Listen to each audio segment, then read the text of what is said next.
여러분 소크라테스의 제자 중에 땅을 굉장히 많이 가진 제자가 있었습니다. 네, 이 제자는 입만 벌리면 자기 땅을 자랑하는 것이었습니다. 나 땅 가진 거 많아? 나 집 가진 거 많아? 그러니까 이 제자들 사이에 불협화음이 생겨난 겁니다. 저 친구는 저것을 계속 자랑하네?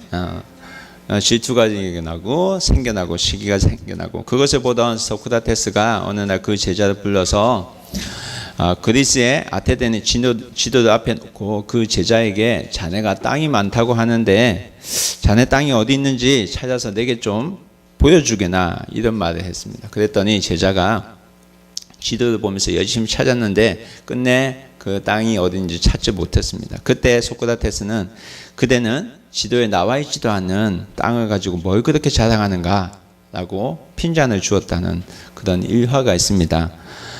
여러분, 한국에 KBS의 진품 명품이라는 TV 프로그램이 있어요. 아세요? 그 프로그램에서 어떤 남자가 가문 대대로 보관해온 문서를 하나 가지고 왔습니다. 그래서 이 남자는 이 문서가 자기 조상으로부터 물려받은 아주 소중한 갑오라고 자랑했습니다. 그랬더니 전문가들이 그 문서를 감정을 하는 겁니다. 감정한 결과가 이조시대 때 있었던 노비 문서로 밝혀졌습니다.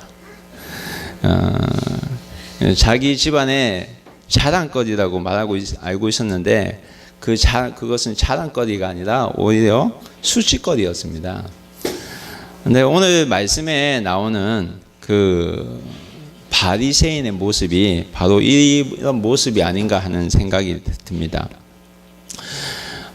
지난주에 저희는 미래를 위한 준비라는 제목으로 하는 말씀을 함께 들었습니다. 그 내용이 뭐죠? 부디한 청지기 이야기죠. 압구전에 나온 부디한 청지기, 다시 번역하면 세상적인 청지기. 그 청지기가 미래의 준비를 더 잘한 모습을 보면서 우리가 가진 것으로 미래를 준비하는 지혜로운 자가 되자라는 말씀을 함께 나눴던 기억이 납니다. 그런데 이 말씀을, 이 예수님의 이야기를 듣고 있던 바리새인들은 예수님께서 하신 말씀을 듣고 비웃었습니다. 피식하고. 여러분, 비웃음을 당해 본 적이 있으세요? 비웃음 있어요? 여러분, 비웃는다는 건 뭡니까? 그 사람이 내가 비웃어요. 그럴 때 어떤 감정이 들어간 거죠? 어떤 생각이 들어간 거죠? 나는 맞는데 너는 틀렸다는 거죠. 내가 맞고 넌 틀렸는데, 이런 생각을 가질 때 말도 안 되는 얘기 하지 마 라고 하면서 비웃게 됩니다. 그래서 사람을 비웃게 되는데, 여러분, 비웃음을 당하면 사람은 굉장히 기분이 나빠집니다. 그러나 오늘날을 살아가는 많은 사람들이 사실은 잘 비웃으며 삽니다. 왜 그렇죠? 자신이 맞다는 겁니다. 그래서 우리는요, 정치가들에 대해서도 잘 비웃고요, 심지어는 대통령에 대해서까지도 잘 비웃습니다. 자기가 당할 때는 굉장히 기분이 나쁘지만 남은 쉽게 비웃을 수 있는 것입니다. 그래서 그런지 오늘 본문에서 바리새인들은 예수님을 보고 비웃습니다. 우리 14절 말씀 볼까요? 함께 읽어보겠습니다. 바리새인들은 돈을 좋아하는 자들이라 이 모든 것을 듣고 비웃거늘.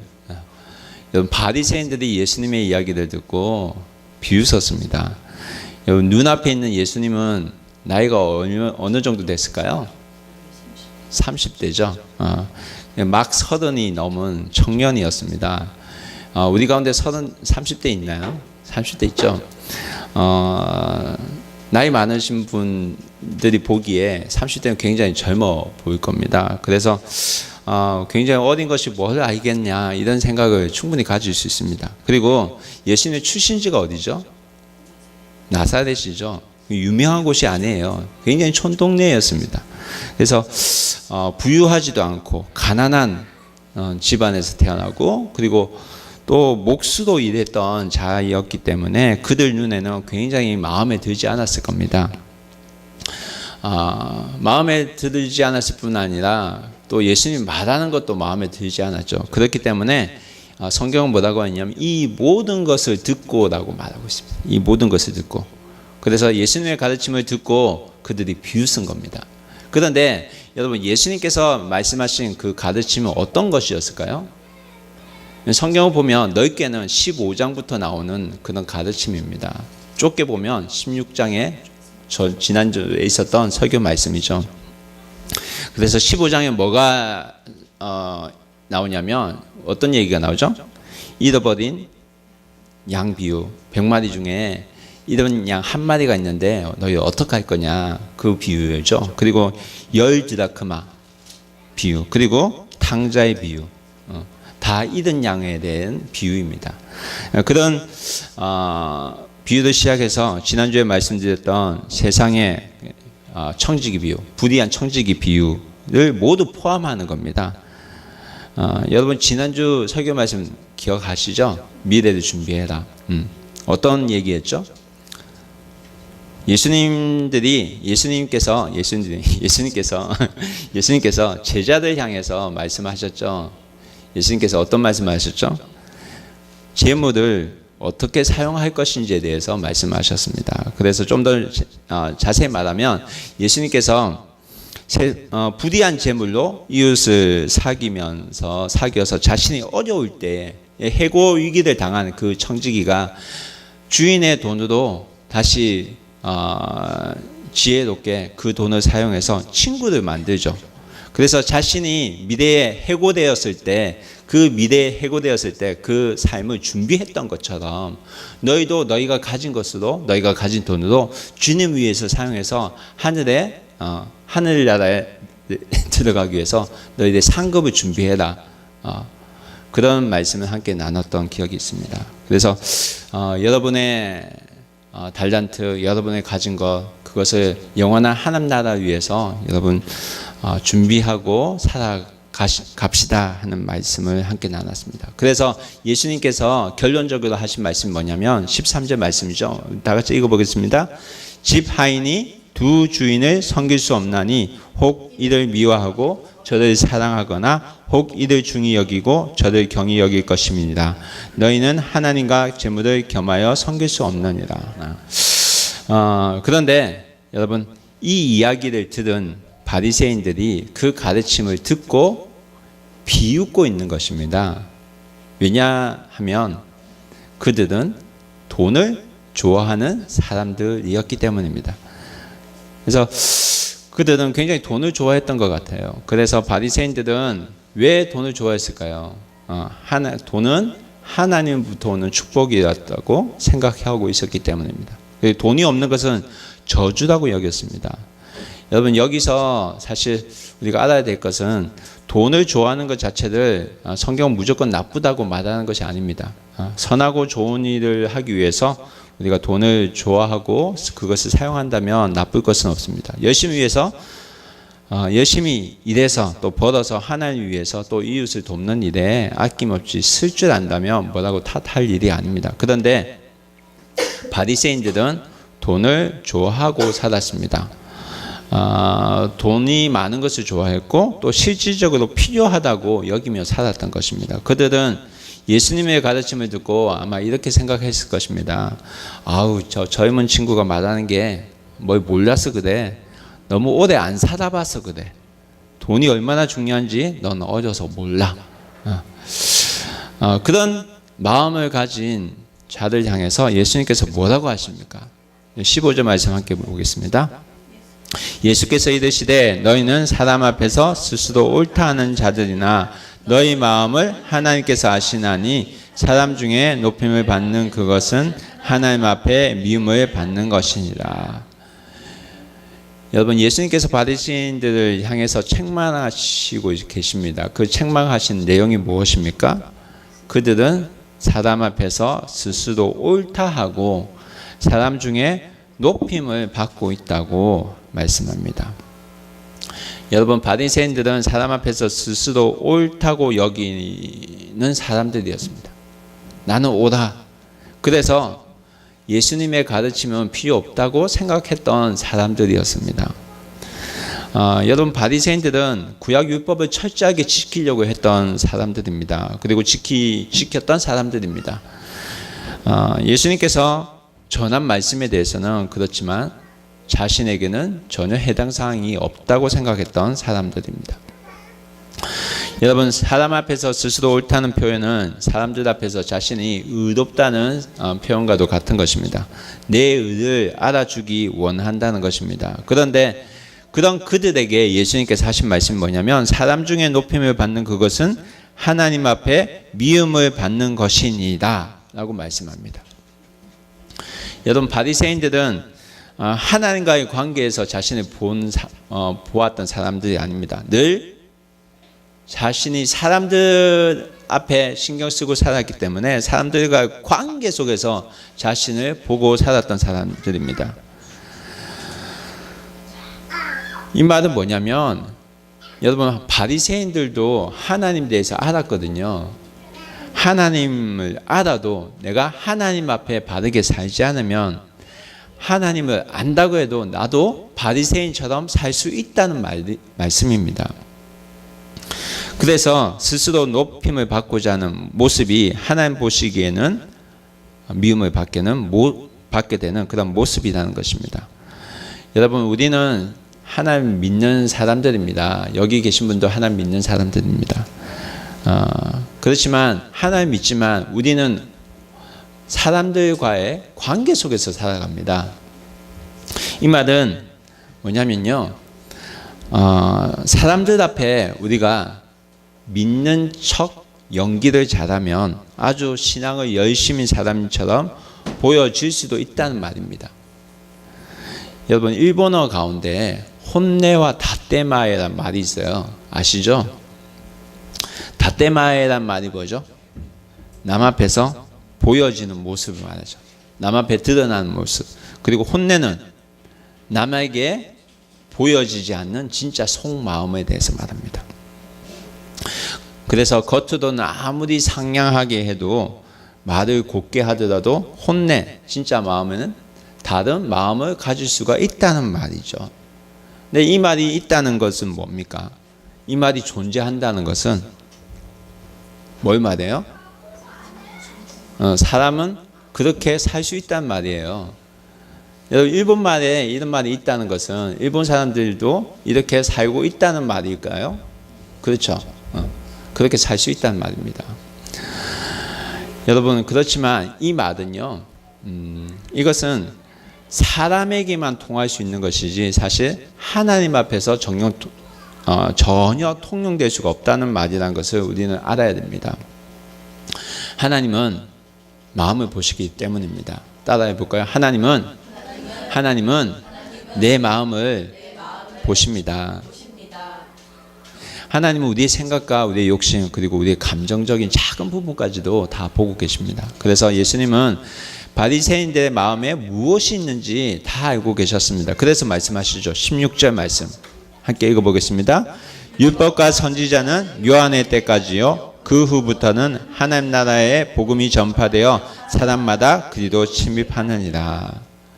여기서 율법과 선지자는 구약 성경을 말씀합니다. 그래서 율법은 모세오경을 가리키고요, 선지자는 그 외 다른 기록된 성경 말씀을 말합니다. 구약 성경 말씀. 여러분, 바리새인들은 돈도 좋아했지만 율법과 선지자의 말씀인 구약 성경을 철저히 지키려고 하면서 살았습니다. 이들은 돈도 좋아하고 율법도 좋아했습니다. 그래서 돈과 율법을 연결시켰습니다. 그렇기 때문에 율법을 잘 지키면 부가 정당한 보상으로 돌아온다는 그런 생각을 가지고 살았습니다. 그래서 바리새인들 율법을 잘 지키면, 하나님 말씀을 잘 지키면 이 땅에서 잘 살 수밖에 없고, 그리고 하나님 나라에도 무사히 들어갈 수 있다고 믿었습니다. 그러나 아무도 율법 앞에 완전한 사람은 없습니다. 그래서 여러분, 바울이 뭐라고 말했죠? 로마서 3장 28절 말씀 함께 보겠습니다. 그러므로 사람이 의롭다 하심을 얻는 것은 율법의 행위에 있지 않고 믿음으로 되는 줄 우리가 인정하노라. 아멘. 여러분, 율법의 행위로는 우리가 의롭게 될 수는 없습니다. 그렇기 때문에 하나님께서 의롭게 될 수 없기 때문에 하나님께서 우리에게 주신 복음이 있는 것입니다. 하나님의 복음을 우리에게 주셨습니다. 여러분, 복음이 뭐죠? 기쁜 소식이잖아요. 율법이 될 수 없기 때문에 하나님께서 율법이 될 수 있는 길을 우리에게 주셨다는 겁니다. 그것이 뭡니까? 그게 뭐죠? 예수님이죠. 그래서 누가복음 16장 16절에 뭐라고 말합니까? 율법과 선지자는 요한의 때까지요. 그 후부터는 하나님 나라의 복음이 전파되어 사람마다 그리로 침입하느니라. 하나님의 복음이 전파되었다고 말씀합니다. 정확하게 말하면 이런 겁니다. 하나님은 율법과 선지자, 즉 모세로부터 모든 선지자들 통해서 이미 복음을 준비하시고 약속하셨다는 겁니다. 그래서 그 약속이 바로 그 세례 요한의 때까지라고 말씀하신 겁니다. 그래서 세례 요한이 한 역할이 뭐냐면 그 구약의 마지막 선지자로서 하나님께서 약속하신 그 복음의 약속이 성취될 것이라는 것을 우리에게 말씀한 겁니다. 그래서 세례 요한이 구약의 마지막 선지자의 역할을 한 것입니다. 그래서 세례 요한이 외친 하나님 나라의 복음, 그 복음은 뭐죠? 바로 예수님입니다. 그래서 세례 요한이 예수님을 준비한 자로 이 땅에서 활동을 한 것입니다. 그런데 바리새인들은 이 복음을 받아들이려고 하지 않고 여전히 뭐만 붙들고 있었다고요? 율법만 붙들고 있었던 것입니다. 그러나 하나님께서 세례 요한 이전까지 율법과 선지자 통해서 준비하시고 말씀하신 것은 다 예수님을 가리키는 것이었습니다. 세례 요한이 외쳤듯이 모든 율법과 선지자들이 증언하는 이 예수가 기쁜 소식이 된 것입니다. 그래서 여러분 누가복음 4장 43절에 이 말씀이 있습니다. 함께 읽어보겠습니다.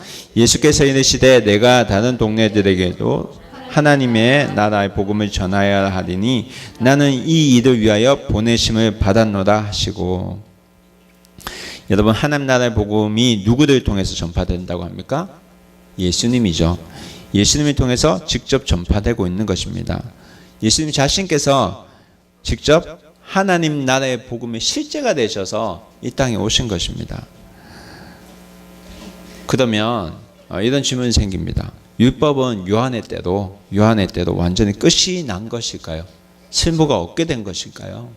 그래서 예수님께서 우리에게 말씀합니다. 17절 말씀. 그러나 율법의 한 획이 떨어짐보다 천지가 없어짐이 더 쉬우리다. 예수님은 하나님 나라의 복음이 율법을 폐기한 것이 아니라고 말씀하셨습니다. 율법의 한 획이 떨어짐이 천지가 없어짐이 더 쉽다고 말씀하고 있습니다. 여러분 예수님께서 마태복음 5장 17절에서 이런 말씀을 하셨습니다. 함께 읽어보겠습니다.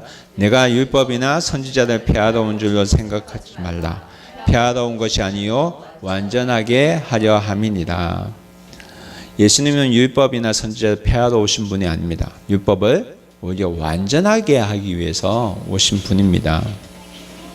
없어져야 할 것은 뭐냐면 율법이 아니라 구약 율법이 아니라 바리새인들이 잘못 적용하고 살아왔던 그 율법입니다. 자기들만의 율법입니다. 자기가 해석한 율법대로 사는 그 삶입니다. 여러분 율법은 사실은 예수님에 의해서 재조명이 되어야 되고 재해석이 되어야 됩니다. 그래서 예수님께서 드신 예가 뭐냐면 간음에 대해서 말씀하신 겁니다. 18절 말씀 함께 읽어보겠습니다. 무릇 자기들 아내를 버리고 다른 데 장가가는 자도 간음하며 무릇 버림당한 여자에게 장가드는 자도 간음. 아멘. 여러분 왜 예수님께서 갑자기 막 율법에 대한 이야기를 하다가 왜 갑자기 간음 얘기를 하실까요? 지금 이혼에 대한 얘기를 말씀하고 계시는 걸까요? 아니죠. 여러분 구약 성경에서 간음한다는 것은 무엇입니까? 하나님을 배반하고 사는 것을 말합니다. 그래서 구약성경에서 가늠하면 하나님을 배반한 이스라엘 백성에 대해서 말씀하는 겁니다. 이 말은 뭐냐면 하나님 말씀대로 살지 않고 내 멋대로 사는 것, 내 멋대로 신을 섬기고 신을 만들고 살아가는 이스라엘 백성을 두고 하시는 말씀이 너는 가늠했다라는 말씀을 하신 것입니다. 그러면 여러분, 여기에서 자기 아내를 버리고 장가가는 건 뭡니까? 뭘 것 같아요? 예수님의 이야기를 듣고 제자 중에서 그럼 율법은 끝났구나, 율법의 시대는 끝났구나 하고 율법을 버리는 것은 가늠하는 것이라는 것입니다. 지금은 신약 시대니까 구약 성경 필요 없으니까 안 읽겠다는 분이 계신데 그게 아니라는 거예요. 구약 성경 말씀이 이제 필요 없다는 말씀이 아닙니다. 구약 성경의 말씀은 오늘까지도 우리에게 하나님의 백성으로서 살아가는 그 길을 제시해 주시고 보여주고 계십니다. 여러분, 그러면 버려진 여자에게 장가드는 것도 가늠한다는 표현은 또 무엇일까요?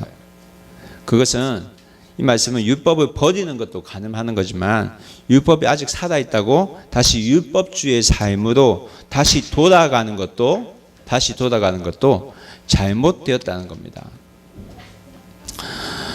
여러분, 우리가 믿는 예수 그리스도의 복음은 뭐냐면 율법을 통해서 하나님 말씀을 통해서 우리가 죄인인 것을 깨닫고 또 율법 말씀을 통해서 하나님 말씀을 통해서 우리가 하나님 앞에 비치고 있다는 것을 우리가 깨닫고 우리가 죄 용서함을 받을 수 있다는 것을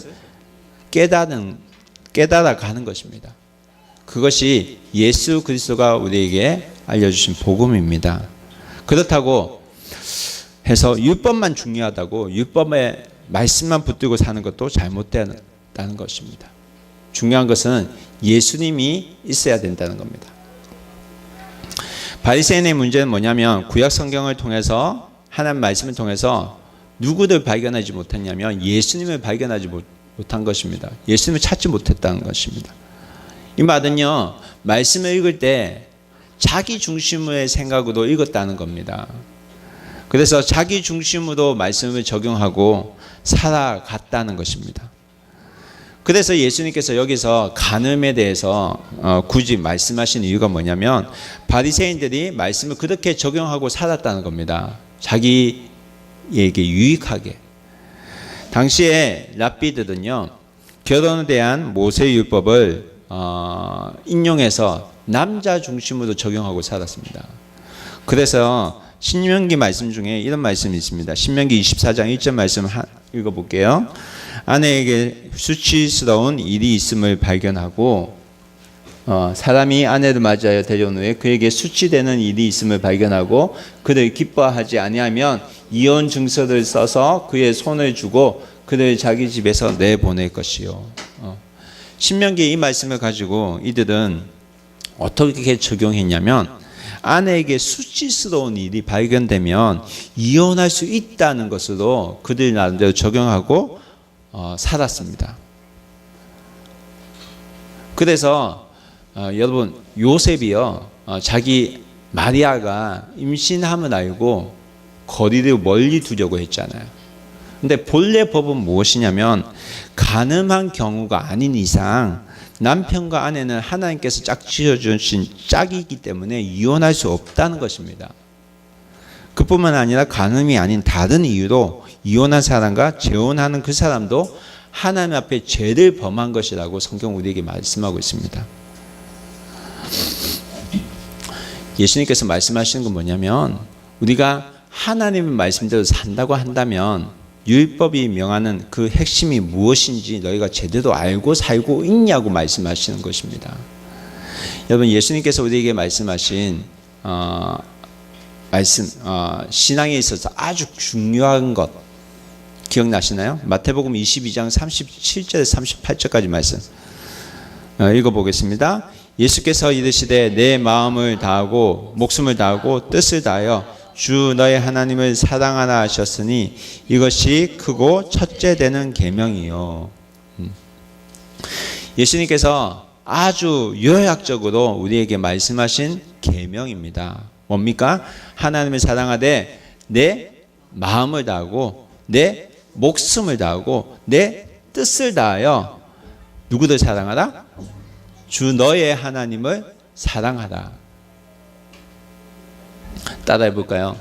내 마음을 다하고 목숨을 다하고 뜻을 다하여 주 너의 하나님을 주 나의 하나님을 사랑하라. 예수님께서 이 말씀을 하셨다니까요. 여러분 이렇게 말씀하시면 어떤 분이 이렇게 말합니다. 와, 예수님 하나님 너무한 거 아닙니까? 하나님 너무 욕심이 많아요.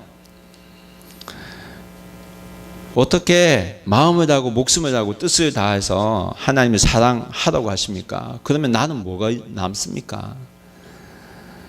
여러분 하나님께서 그렇게 말씀하시는 이유는 하나님께서 나를 그 정도로 사랑하고 계시기 때문입니다. 왜 그렇습니까? 하나님 나를 사랑하시기 때문입니다. 하나님은 나를 온 우주에서 하나밖에 없는 것처럼 나를 사랑해 주십니다. 그래서 신명기 4장 24절에 이 말씀이 있습니다. 함께 읽겠습니다. 내 하나님 여호와는 소멸하는 분이시요 질투하시는 하나님이라.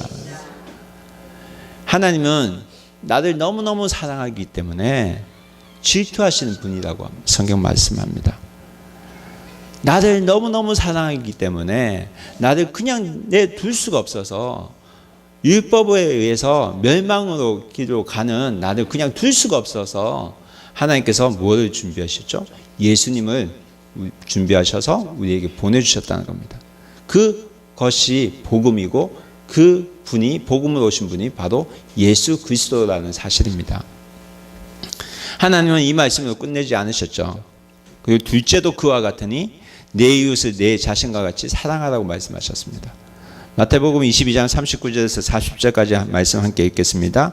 둘째도 그와 같으니 내 이웃을 내 자신과 같이 사랑하라 하셨으니 이 두 계명이 온 율법과 선지자의 강령입니다. 아멘. 여러분 첫째, 둘째는 무슨 의미일까요? 우선순위에 대한 얘기입니다. 이 말은 내가 하나님과의 올바른 관계가 되어야지만 이웃과의 올바른 관계가 형성이 된다는 말입니다. 그래서 하나님과 나의 올바른 관계를 가지고 있는가 그 점검은 어떻게 할 수 있다고 했죠? 이웃과의 관계를 통해서 점검할 수 있다고 제가 말씀드렸습니다. 하나님과 이웃과의 관계는 다른 것이 아닙니다. 여러분 하나님과 올바른 관계에 있는 사람은 이웃과의 관계에 있어서도 전혀 어려움이 없습니다.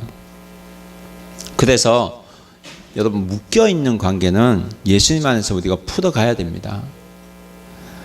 관계 속에서 나오는 여러 가지 시기, 여러 가지 질투, 자책감 이런 것들은 그리스도의 몸을 병들게 하는 것입니다. 여러분 사탄은요 우리에게 이렇게 속삭입니다. 너는 잘 믿고 있어. 넌 말씀도 잘 읽고 있으니까 너만 잘하면 돼. 이건 뭐냐면 이렇게 좋은 말로 하는 것 같지만 사실은 이렇게 말하면서 우리를 이웃과의 관계에서 단절시켜 간다는 것입니다. 사탄이 원하는 것이 그것입니다. 관계 단절. 여러분 바리새인들은 하나님을 아주 잘 섬기고 있다고 자신만만하게 생각하고 살았습니다. 그러나 말씀을 어떻게 봤냐면 자기 중심으로 보고 자기 중심 적용을 하면서 보고 살았습니다. 그러니까 자기밖에 보이지 않고 이웃이 보이지 않게 되는 것이었습니다. 그러니까 예수님께서 이른 양 비유를 얘기할 때 전혀 귀에 안 들어오는 거예요. 10드라카마의 비유를 들 때도 왜 그 한 드라카마를 찾아야 되냐? 9개가 있는데 왜 그걸 찾아? 전혀 들어오지 않게 된 것입니다. 여러분 우리는요 혼자는 아주 잘합니다. 사람은 혼자는 아주 잘해요. 혼자 하는 거 굉장히 좋아합니다. 그렇지만 두 사람이 하면 사실 끝이 안 좋은 경우가 좀 많습니다. 왜 그런지 아세요? 혼자 하면 잘하는데 두 사람을 딱 붙여놓으면 잘 안 돼요. 왜 그런지 아세요? 자아가 살아있어서 그렇습니다. 그래서 관계가 안 돼서 계속 부딪히고 나중에는 빠이빠이 하고 결별하게 됩니다. 그래서 시편 말씀에 이런 말씀이 있잖아요. 형제가 동감이 어찌 그리 아름다운고. 기억나세요? 쉬우면 아름답다고 말씀하지 않았을 것입니다. 여러분, 하나님께서는 하나님 안에서, 하나님 교회 안에서 우리가 서로 섬기고 동역하는 것을 기뻐하십니다. 그래서 예수님께서 제자들 보내실 때 혼자 보내셨어요? 아니죠. 몇 명씩 보내셨어요? 2명이서 보내셨잖아요. 2씩 짝지어서 보내셨습니다. 여러분, 죄인의 본성이 뭐냐면, 죄인의 본성은 자신을 자꾸 드러내려고만 하는 본성이 있습니다. 그러나 우리가요, 예수님 안에서 자신을 죽이면 그때부터 어떤 일이 일어나는 줄 아세요? 예수님 안에서 내 자신을 죽이면 어떤 일이 일어나는 줄 아십니까? 그때부터 어둠의 권세가 힘을 잃기 시작해요. 사탄이 힘을 잃기 시작합니다. 그리고 그때부터 하나님께서 영광을 받으세요. 아무리 똑똑한 사람이라도, 아무리 스마트한 사람이라도 사탄의 놀이개가 되면, 장난감이 되면 그 공동체는 분열이 되고 맙니다. 그러나 아무리 힘이 없고 약한 사람이라도 자신을 죽이기 시작하면 성령 하나님께서 초자연적인 역사를 베푸셔서 아름다운 공동체로 만들어 가십니다. 성경은 우리에게 다양한 방식으로 자신을 내려놓는 것에 대해서 말씀을 하십니다. 여러분, 에베소서 4장 말씀 기억하세요? 4장 22절 23절 말씀 함께 읽어보겠습니다. 너희는 유혹의 욕심을 따라 썩어져가는 구습을 따르는 옛사람을 벗어버리고 오직 너희 심령이 새롭게 되어 24절 하나님의 따라 의와 진리의 거룩함으로 지으심을 받은 새 사람을 입으라. 그런즉 거짓을 버리고 각각 그 이웃과 더불어 참된 것을 말하라. 이는 우리가 서로 지체가 됨이니라. 아멘. 예수님께서 하신 일이 있습니다. 그것은 뭐냐면 십자가에서 자신의 몸을 내어드렸습니다. 왜 내어드렸을까요? 왜 죽으셨을까요? 우리와 하나님과 관계를 회복시키기 위해서, 다시 화목하게 하기 위해서 죽으셨습니다. 그처럼, 그 예수님처럼 우리도 예수님 안에서 자신을 죽이기 시작하면 됩니다. 여러분, 예수님의 십자가는 죽음을 말하는 것입니다. 죽음. 그 위에 매달린 것은, 예수 그리스도의 십자가에 매달린 것은 모두 죽어야 합니다. 그런데 우리는요, 잘 생각해 보세요. 우리는 십자가를 알고는 있으면서 그냥 멀리서 바라보기만 합니다.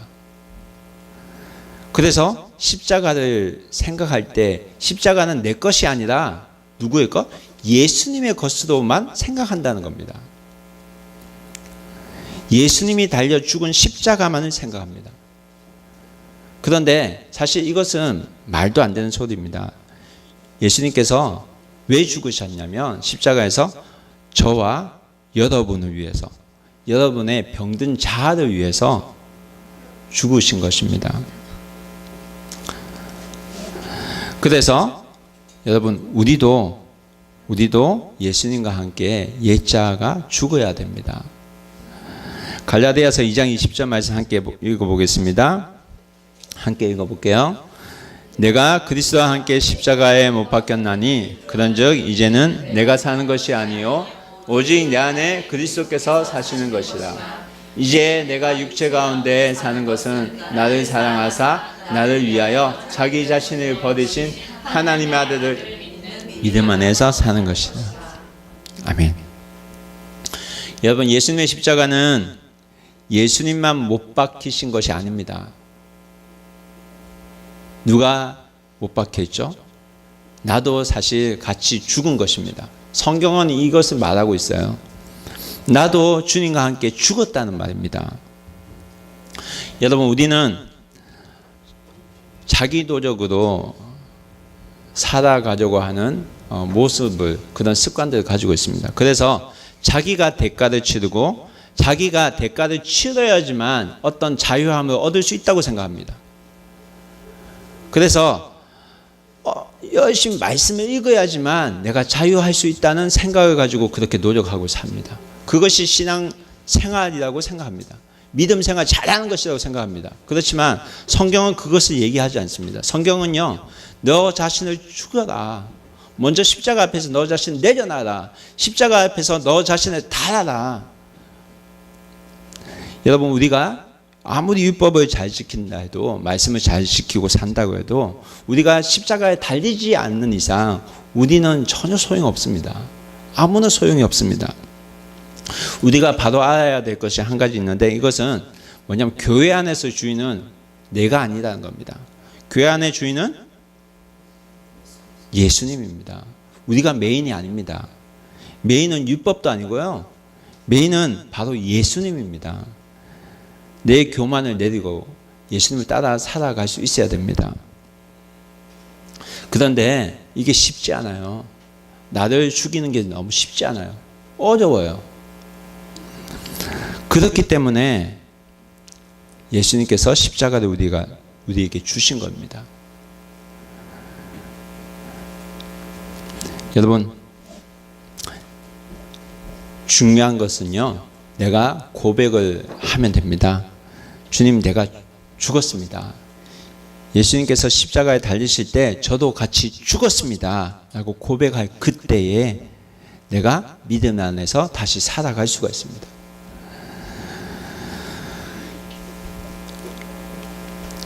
어느 날 하나님께서 우리에게 이런 질문을 할 수 있습니다.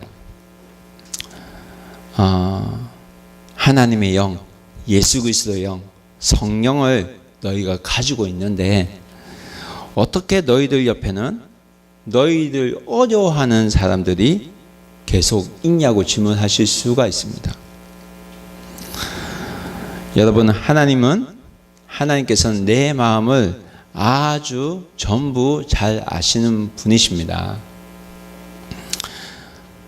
내가 죽어야지 예수님이 삽니다. 내가 죽어야지 이 교회가 살 수 있습니다. 내가 죽어야지 우리 가족이 살 수가 있습니다. 내가 죽어야지 내가 속한 공동체가 살아갈 수가 있습니다. 중요한 것은요, 십자가로 우리가 돌아갈 수 있어야 됩니다. 십자가가 우리의 희망이 되어야 됩니다. 십자가 너머에 무엇이 있습니까? 희망이 있잖아요. 예수님의 십자가 너머에 무엇이 있어요? 부활이 있지 않습니까? 여러분, 이것이 복음입니다. 복음으로 돌아갈 날이 내일이 아니라, 모레가 아니라 지금 이 시간이 되어야 된다고 믿습니다. 여러분, 회개함이 없는 십자가는 가짜입니다. 십자가 앞에서 철저하게 회개할 수 있어야 됩니다. 그래야지 그것이 진정한 힘이 되고요, 복음의 능력이 됩니다. 복음의 능력은 여러분, 우리의 삶 자체를 변화시킬 수 있습니다. 우리 삶에 새로운 희망과 새로운 생명을 주기 때문입니다. 여러분, 십자가에서 예수님께서 이미 이루어 놓으신 그 사랑과 은혜로 우리는 하나님과 완전히 동행할 수 있는 길이 열렸다는 사실을 아시기 바랍니다. 십자가의 보혈의 능력으로 힘있고 살아가는 여러분 되시기 원합니다. 여러분, 진정한 생명이신 예수님과 함께 살아가는 저희 교회 비전교회 성도들 되기를 주님의 이름으로 축원합니다. 이 시간 함께 기도하기 원합니다. 기도하겠습니다.